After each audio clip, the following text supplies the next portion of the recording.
Affirmation sur les élections de 2023 tout en apportant son soutien total au dernier communiqué des confessions religieuses. L'Église du Christ au Congo affirme que les élections crédibles et transparentes et apaisées méritent impérativement de se tenir en 2023. La Commission Justice, Paix et Sauvegarde de la création de l'ECC a analysé les préalables de ces scrutins de 2023 avec les politiciens et élites congolais.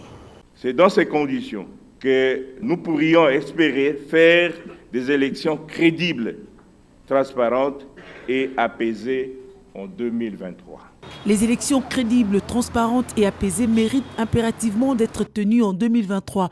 Position de l'Église du Christ au Congo, pour qui il faut respecter la régularité du cycle électoral tel que convenu dans le pacte social coulé dans la Constitution de 2006 aux articles 70, 103, 105, 197 et 198. Aussi, préserver la légitimité des institutions et de leurs animateurs depuis la base jusqu'au sommet de l'État, ainsi que pérenniser l'alternance du système politique congolais, gage du renforcement de l'État des droits en République démocratique du Congo. Il a dû communiquer pour dépeindre d'abord la situation sociale et politique du pays et faire la lecture de l'ECC et puis faire des propositions de sortie des crises. Donc en substance, il a appuyé l'option d'avoir des élections en 2023. Il a encouragé le chef de l'État, les gouvernements pour les efforts qu'ils sont en train de déployer pour essayer de faire avancer les choses. Et il a aussi signalé quelques préalables qui sont importants à être considérés si nous voulons réellement avoir ces élections en 2023. Si nous avons des élections, c'est juste un moyen qui doit permettre à une république, à un État, d'asseoir ou de construire sa volonté collective sur les rêves qu'il a de son devenir.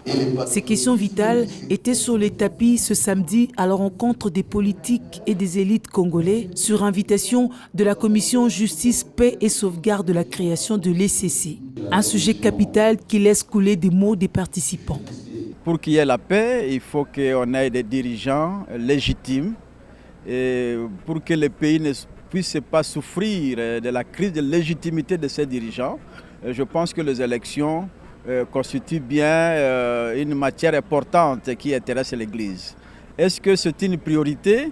Mais je pense que oui, parce que lorsqu'on ne respecte pas les échéances électorales, nous allons justement tomber sur la fameuse crise qui a toujours caractérisé le pays, la crise de légitimité des gouvernants. Donc, à partir du moment où nous avons décidé de respecter l'alternance qui doit se faire dans les échéances prévues par la Constitution, il est du devoir de l'Église de faire de sorte que les élections soient organisées à la date prévue. Il est clair pour l'ECC que les élections ne sont pas une fin dans une république, mais un moyen d'expression de la volonté commune sur une vision de la société dans le temps et dans l'espace.